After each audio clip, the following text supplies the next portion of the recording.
Olá, professora! Seja muito bem-vinda a mais um Conversando na Janela, aqui no Janela das Histórias.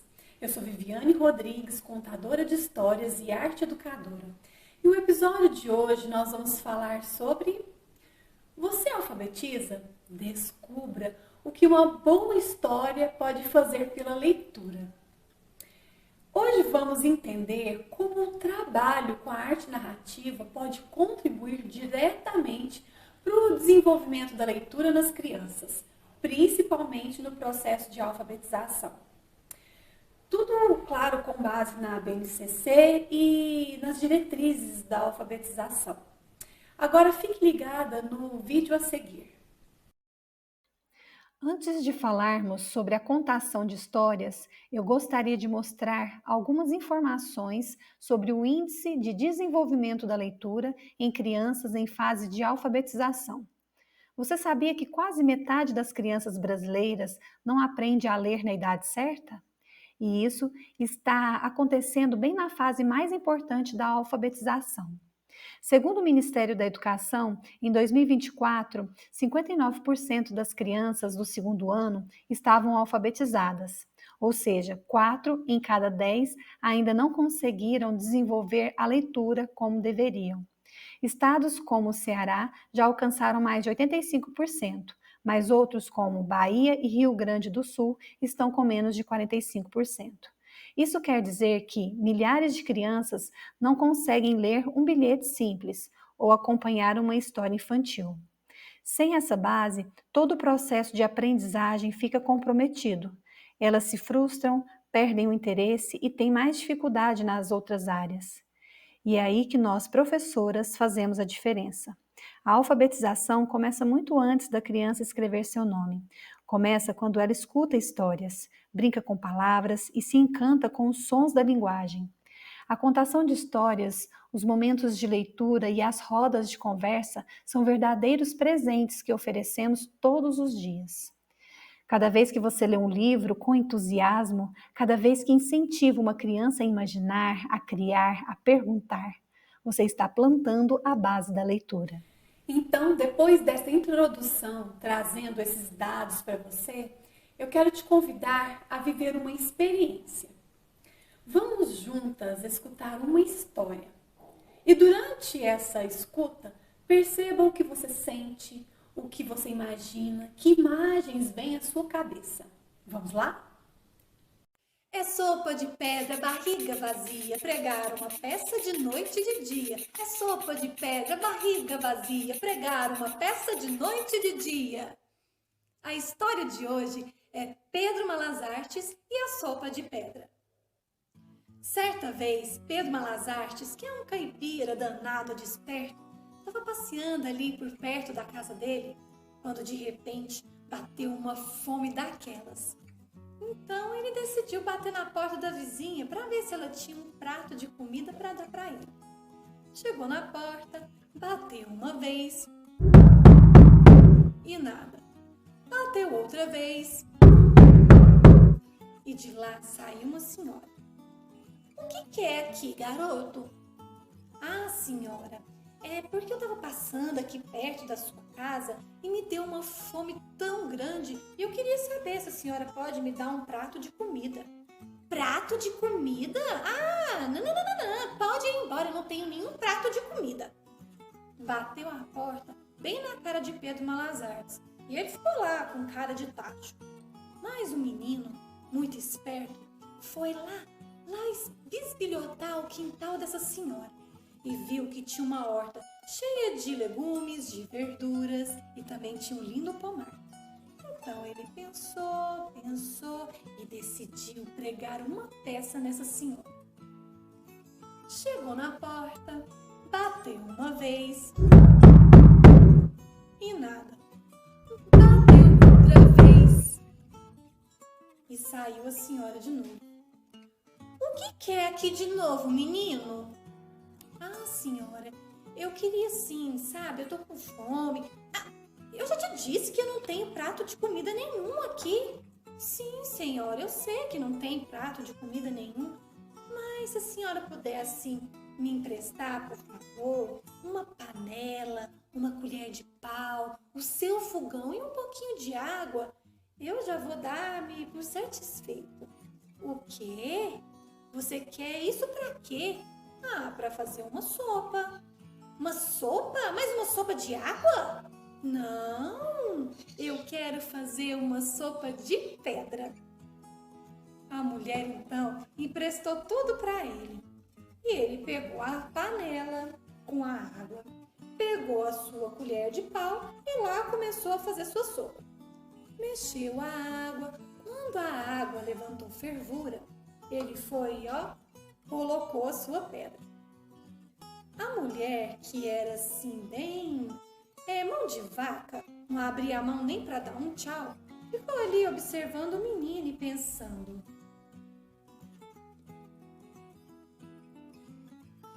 ah, sopa de pedra? Eu só quero ver se esse negócio fica bom mesmo. Assim é um jeitinho de eu economizar um pouquinho. Pedro Malas Artes ali fazendo a sua sopa, estava muito satisfeito e disse para a senhora: ai, como essa sopa vai ficar gostosa, que delícia, lá, lá, lá, lá. E a mulher perguntou: mas menino, como assim? Uma sopa só de água e pedra não vai ficar assim muito insossa? Insossa? Ah, não, essa é uma receita de família. Sim, da minha avó, bisavó, é uma delícia. Mas vou contar um segredo para a senhora. Se a senhora tiver assim, um salzinho, ela vai ficar ainda mais gostosa. A mulher, então, decidiu pegar um sal para ele dar um pouquinho de sabor nessa sopa. Um salzinho, mas vai ficar uma delícia essa minha sopa. Mas senhora, para ela ficar assim um pouquinho melhor, mais saborosa, se a senhora tiver umas batatinhas, umas cenouras e até um tomate para dar assim uma corzinha nela, eu agradeço muito. Uma batatinha, cenoura e tomate? Eu tenho. Tá, vou buscar. A mulher foi até a sua horta, pegou a batatinha, a cenoura, o tomate, lavou tudo bem lavadinho, picou bem picadinho e levou para o Pedro Malas Artes. E ele colocou tudo na panela. E a mulher ficou ali muito curiosa, observando tudo, para ver o que isso ia dar. Ah, com essas batatas, esse tomate, minha sopa tá ficando maravilhosa. Não vejo a hora de comer. Que delícia.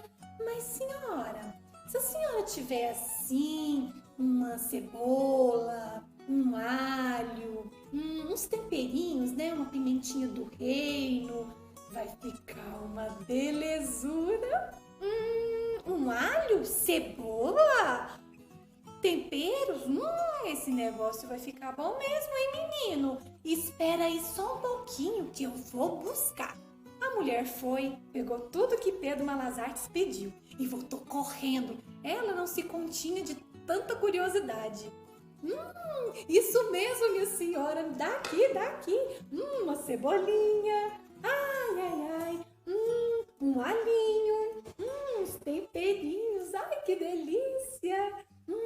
Mas isso vai ficar muito bom. Que cheirinho bom. Mas senhora, vou te contar uma coisa. Se a senhora tiver sim um milho, e também uma galinha, essa sopa vai ficar muito, mas muito boa. Galinha? Milho? Eu tenho galinha e milho. Espera só um pouquinho que eu vou buscar. A mulher foi lá no galinheiro, pegou a galinha e levou para Pedro Malas Artes. E também levou umas espigas de milho. Preparou tudo e deu para o Pedro. Essa galinha, ai, que delícia! E também esse milhinho. Mas tá ficando bom demais. Ai, que cheirinho gostoso. Tá pronta. Pedro Malas Artes pegou a sopa, colocou em 2 pratos fundos e dali começou a comer a sopa quente, pelando e ele ali comendo. A mulher ficou observando aquilo, achando muito estranho, e perguntou para ele: Mas Pedro, me diga uma coisa. Tô vendo que você tá comendo essa sopa, parece que ela tá muito gostosa, mas e a pedra? Cadê a pedra? A pedra, senhora? Ah, a pedra você joga fora? Eita, Pedro Malas Artes! Que gostoso ouvir uma história, não é mesmo? Agora me diga uma coisa. Você ficou curiosa para saber o que ia acontecer? Imaginou os personagens? Teve vontade de contar essa história para alguém? Então, é sobre essa magia da contação de histórias que nós vamos começar a conversar agora. Quando uma criança ouve uma história, ela está desenvolvendo algo muito importante, né? A escuta atenta. Ela precisa prestar atenção, acompanhar os acontecimentos, lembrar dos personagens. Isso tudo é a base para a leitura. A contação, ela ajuda a criança a entender a estrutura da narrativa, né? O começo, o meio e o fim. Ela amplia o vocabulário, ativa a imaginação, desperta emoções e cria vínculo com a linguagem. Ou seja, quando você conta uma história, você está preparando o terreno para a leitura. E mais, né? Você está mostrando para a criança que ler é prazeroso, é divertido, é emocionante. E a BNCC confirma isso que nós estamos falando. No componente de língua portuguesa dos anos iniciais, temos de forma ampla, né, habilidades que relacionam diretamente com a contação de histórias. Como, por exemplo, ouvir, ler e apreciar obras da literatura infantil, né, para desenvolver o gosto da leitura e também pela escuta de histórias. Recontar histórias conhecidas com base na leitura de textos literários, respeitando a sequência dos fatos e os elementos da narrativa. Isso quer dizer que quando você conta uma história e depois propõe um reconto ou uma dramatização, você está colocando, né, a BNCC em prática. E além disso, você está promovendo o letramento literário, que nada mais é que um processo em que a criança vai aprendendo que a literatura tem uma linguagem própria, diferente do dia a dia. E ela é cheia de possibilidades e, ao mesmo tempo, apoiando, né, o processo de alfabetização de forma prazerosa. Então, depois de falarmos sobre o valor pedagógico da contação de histórias, né, como uma contribuição para o desenvolvimento da leitura, né, das crianças, eu gostaria de dar algumas ideias, né, algumas atividades práticas para você levar para a sala de aula, né, para contribuir com esse processo. Então, a primeira ideia que eu quero mostrar para você é uma atividade que é o reconto com objetos. Então, você vai trabalhar uma história conhecida, por exemplo, a história dos 3 porquinhos. Você vai contar para as crianças e depois você vai fazer um reconto. Como que você pode fazer esse reconto? Você pode montar uma caixa.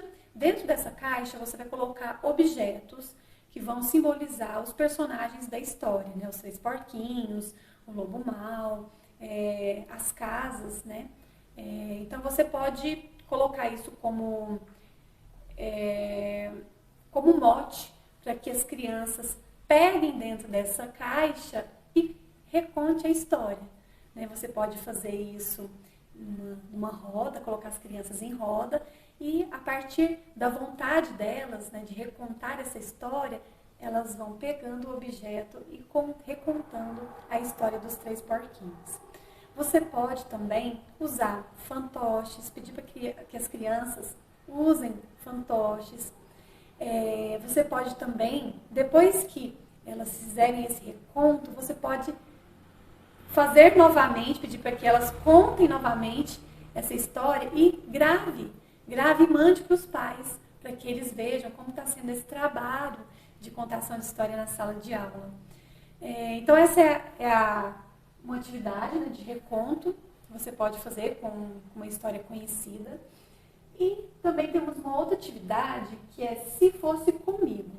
Como que vai acontecer essa atividade? Você vai pegar um texto, né, uma história, e vai contar para as crianças.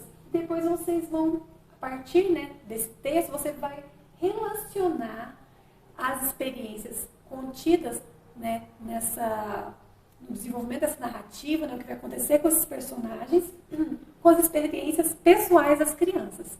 Né? Então, quais emoções elas foram percebidas? Então, por exemplo, eu vou pegar aqui para vocês uma fábula de Esopo como ideia, como um estímulo para vocês. Então, fique atenta à história. Os viajantes e o urso. Um dia, 2 viajantes deram de cara com um urso. O primeiro se salvou escalando uma árvore, mas o outro, sabendo que não ia conseguir vencer sozinho o urso, se jogou no chão e fingiu-se de morto. O urso se aproximou dele e começou a cheirar as orelhas do homem, mas, convencido de que estava morto, foi embora. O amigo começou a descer da árvore e perguntou: o que o urso estava cochichando em seu ouvido? Ora, ele só me disse para pensar 2 vezes antes de sair por aí, viajando com gente que abandona os amigos na hora do perigo. Então, esse é o momento que dá mote para você trabalhar uma roda de conversas. Uma roda de conversa. Você vai colocar as crianças em roda, conte a história e ali vocês vão debater os acontecimentos da história, o que eles perceberam, quais os sentimentos despertaram neles, se eles estivessem no lugar do viajante que escalou a árvore, como que eles reagiriam, o que fingiu-se de morto, né, como eles se colocariam no lugar do outro. Então aí você tem vários elementos para ter uma boa conversa com as crianças. Outra ideia, você pode trabalhar a história muda. O que é a história muda? Você pode trabalhar com o livro imagem. Né? Eu tenho aqui como exemplo o livro Bárbaro, do Renato Maricone, publicado pela Companhia das Letrinhas. Esse livro, ele é só imagem, não tem texto. Então você pode trabalhar com as crianças, mostrando as imagens, e ali vocês vão desenvolver, né, essa narrativa. O que será que está acontecendo? Né? Então, vai olhando cada imagem ali, vai colocando, criando essa narrativa. E aqui dá muitas possibilidades. Por exemplo, eu já contei essa história para minha filha mais velha, a Júlia. E eu contei de um jeito, né, passando as imagens, fui contando do meu jeito. E depois a gente fez uma experiência. Ela que fez a contação de história para mim. Então ela foi passando as imagens e a nossa história foi totalmente diferente uma da outra. E você pode fazer essa história com as crianças, né? Essa atividade com as crianças. Porque por mais que o livro tenha, né, vai ter as mesmas imagens, né? A criança pode desenvolver uma narrativa diferente uma da outra. Então aqui você pode pedir para que ela veja e vá criando. Vocês numa roda, você pode dar oportunidade, né, para quem quiser, né, quem quer contar essa história para a gente. E ali ela vai passando as imagens e vai fazendo a sua narração. Então isso aqui é uma atividade muito bacana, você vai ver que vai surgir muita criatividade, muita imaginação. Então, é para esse desenvolvimento mesmo, né? Da criatividade e da imaginação, essa atividade. Então, temos aqui então um exemplo, né, que você pode trabalhar com a criança. E também temos uma outra atividade, que é o círculo de sentimentos da história. Né? O que ela desperta? Quais os sentimentos a história desperta no aluno? Né? Então você vai identificar a partir dessa história quem ficou triste, quem ficou bravo. E vocês vão conversar sobre esses sentimentos. Bem parecido com essa aqui, Se Fosse Comigo. né? Essa coisa de se colocar no lugar do outro. Então aqui eu tenho uma história também como mote, como exemplo, estímulo para vocês. É uma história tirada do livro Histórias de Tia Anastácia, de Monteiro Lobato, publicado pela editora Globinho, que tem ilustrações de Cláudio Martins. Eu adoro esse livro, eu uso muito ele. Ele tem várias histórias. E aqui eu quero contar para vocês agora a história O Jabuti e o Jacaré. Louco de inveja da gaitinha do jabuti, o jacaré resolveu furtá-la. Para isso, ficou à espera dele no bebedouro. Olá, amigo jacaré, disse o jabuti, aparecendo. Que faz aí? Tomando sol. O jabuti bebeu e pôs-se a tocar a gaitinha. O jacaré então disse, empresta-me um pouco isso, quero ver se sei tocar. O jabuti deu-lhe a gaita. Ele, pluft, atirou-se ao rio e lá se foi com ela. O jabuti danou. Passados dias, engoliu uma porção de abelhas de uma colmeia e foi para o bebedouro esperar o jacaré. Escondendo-se um monte de folhas secas, apenas com a boca de fora, bem lambuzada de mel. De vez em quando soltava uma abelha. Zum! O jacaré apareceu e, pensando que fosse uma colmeia, enfiou o dedo na boca do jabuti. O jabuti, nac, ferrou o dedo dele. Ai, ai, gritava o jacaré. Largue meu dedo. E o jabuti, só largarei se me entregar a gaitinha. E apertava o dedo do jacaré. Não aguentando mais, ele gritou para o seu filho lá longe. Ô Gonçalo, meu filho mais velho, a gaita do cágado, tangulerê, a gaita do cágado, tangulerê. O rapaz, que era meio surdo, respondia, o quê? Sua camisa, meu pai? Seu chapéu?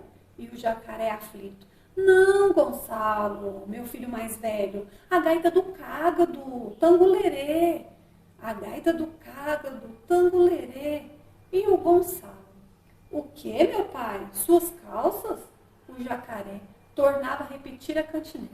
E assim, uma porção de tempo até que o filho entendeu e veio com a gaitinha. Só então o jabuti largou o dedo do jacaré, que saiu ventando. Então, aqui temos dois personagens, né? E você pode provocar as crianças. O que vocês acharam da história? Quais os sentimentos que apareceram na história, né? Como eu citei, quem ficou bravo? Alguém ficou triste? O jabuti, ele vingou-se do jacaré. Essa postura foi interessante? Se vocês estivessem no lugar deles, como vocês reagiriam? Né? Então, é uma roda de conversa para vocês levantarem possibilidades, o que eles fariam no lugar do outro. E essa atividade também dá mote para que as crianças se expressem, para que é um momento também de desenvolvimento da criatividade, né? E da imaginação. Então, vocês também podem pedir para que elas façam um final diferente para a história. Então, aqui tem muitas possibilidades que vocês podem trabalhar com as crianças. Então é isso. Eu queria trazer essas atividades, né, para que você comece a colocar em prática na sala de aula. E a nossa aula termina por aqui. Espero que você tenha gostado. Até a próxima.